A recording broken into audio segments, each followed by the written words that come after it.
сабаққа дайындығыңызды көрсетейік. Қонақтармен аңдасен. Келдіңіздер.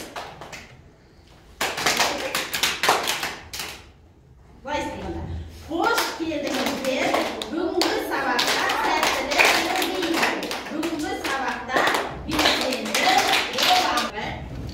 Бүгінгі сабағымызда қазір біз үй тапсырмасынан бастаймыз, иә? Ең бірінші мен сендерге бүгінгі сабағымыздың мақсатымен таныстырып алайын, не? Қарап тұрсақ, тақтада бала сабақтың мақсаты тұр.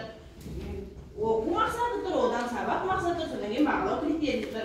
Сабақ мақсатына әсем оқып жүрші. Кітап асыл қазына ертегі. Оқу бағдарламасында жоқ, мына сабақ мақсатына сіздерге қатысты. Шығарма мазмұнын баяндауда бір немесе үш шартты қолданады. Жағдаяттар қосады, оқиғаны болжап баяндайды. Шығарманың тақырыбы мен негізгі ойын анықтайды. Автор ойын шығармадан деректер келтіре отырып дәлелдейді. Яғни сендердің бүгін сабақта атқаратын қызметтері осы шаруалар екен. Енді балалар, мен сендердің алдарыңа домбыра қойып қойдым, көріп отырсыздар ма? Әрқайсылардың алдында домбыра тұр.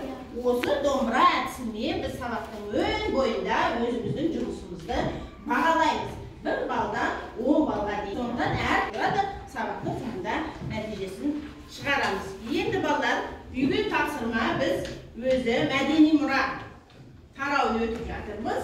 Бізді үйге тапсырма алтын сақа ертегісі берген. Оңай, оның біз мультфильмінде көрдік, әңгімелерді айттық. Бірақ дегенмен де қазір біз соны үй тапсырмасын баяндап алайық. Егжей-тегжейлі баяндап қолданамыз. Ең алдымен, ал бастайық. Данияр, ең алдымен. Өткен заманда бір бай болыпты. Жылқыларын суғаруға кеше бір қып-қызыл өкпе болыпты. Оны бай түріп көрсе, ол жамау кемпір болып шығып жалғасынан алып кетеді. Ат басындай алтын берейін дейді. Қоя берді. Жамау кемпір келіспейді.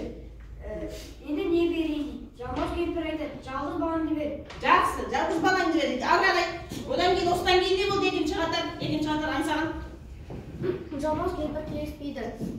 Сонда бай ертең көшем, сонда баламның алтын сақасын ел жұртқа тастап кетейін, сен сол сақаның жанында отырарсың дейді. Жамау кемпір келіседі, бай кетіп қалады. Ертеңінде жақсы.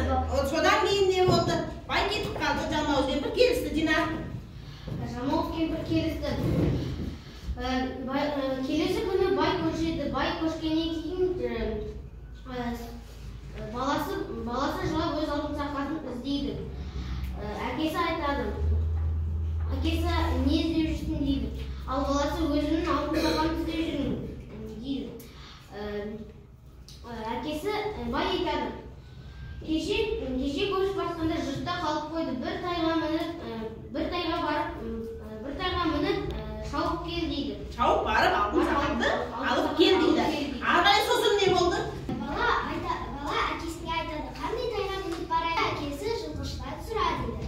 Сонда жылқышы айтады, құрғырды құлдыратып, жүргенді сылдыратып, жылқыға бар. Қай тай сенің бетіңе қараса, сол тайға мін дейді. Бала жылқыларға барады. Сонда шеттегі бір тай балаға қарайды. Ол жүгендегенде қотыры жазылады. Үстіне ер салғанда тоқым болады. Үстіне тоқым салды, е? Иә, тоқым салғанда Айшыдан айтшы. Қане, әсеке көмектесші. Жақсы. Жүгендегенде қотыры жазылады. Тоқым салғанда құнан болады. Ер салғанда дөнен болады. Айылын тартқанда 5 ат болады. Бала құнан мінгенде тұлпар болады. Бала тұлпарға мініп көзін ашып жұмғанша жұртқа келеді. Сонда баланың алтын сақасының қасында бір кемпір отыр екен. Сонда шеше, ана алтын сақаны беріп жіберші. Жақсы, айқан айтады қарай. Неге ана сақанды алып берші дейді. Ат сақанның қасына жатады. Бала сақана іліп алады. Кемпір тұра қуады. Кемпір жеті алмайды екенін біледі. Кемпір бір жұлып атқа лақтырады. Аттың бір аяғы жұлып түседі. Ол ат сонда да жеткізбейді. 3 аяқпен шауып барады.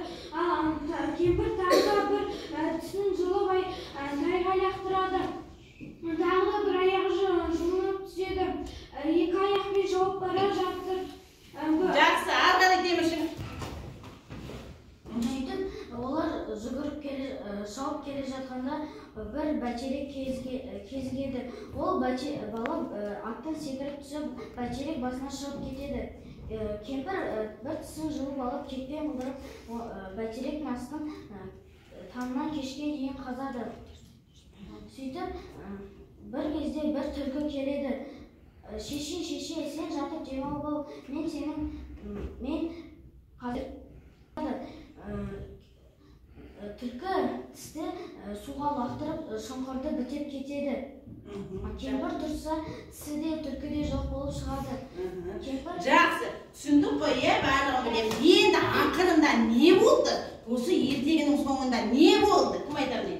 Ақырында, Данияр. Ақырында төбеттер Жамбыл кемпірді талып тастайды. Одан кейін ол бір-біріне кезек мініп еліне жетеді. Әке-шешесі қуанғаннан той жасайды. Жақсы. Енді балалар, осы ертегіге қиялға құрылған сәттерін айтайықшы, қай жері қияли? Әсем, Айша айтады. Жамбыл кемпір тісін жұлып, атқа лақтырса, Ол қиялда туған аттың аяғы қайтты? жуынып қалды. Жуынып кетті. Жуынып кетті ме тісі лақтырған?